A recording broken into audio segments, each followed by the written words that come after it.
Ngarang numidang sakhang da basingna lampel da leiba United Committee Manipur UCM gi anugba building office da bomb mani langsinduna pokai helamle laibak phabadagi asok apan misimina ya hodre hairi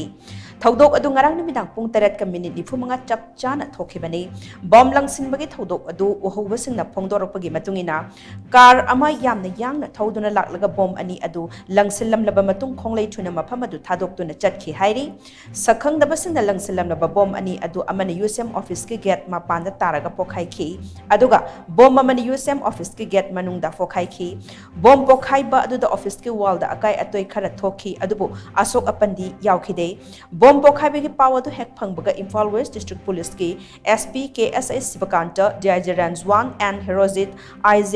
Tamting nga sangbana chingba police ki makok thongba official kya thodok thophamda sangsinaraktuna phibamadu yangsinki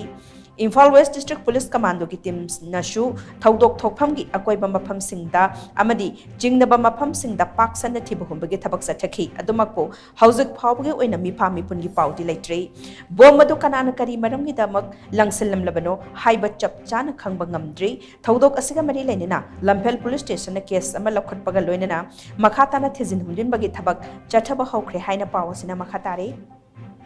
Hajik numidang pung 3 ka minute 45 chatpa matamda Imphal West District ki Lampel Police Station na konba hoigi Lampel Police Station asiga yamna nakna leiriba United Committee Manipur UCM gi anouba building da hoigi sakhangdaba singna bom ani langsilamle haiba bom ani asi hoigi pokhaibda asopan misimina makti yahodre tawbudu hujik ngayaki matungda hoigi Imphal West ki makok thongba official sing mafam asda lakuna lambi sida achat awok sing hoigi fresking checking tawbuna sing ba hoigi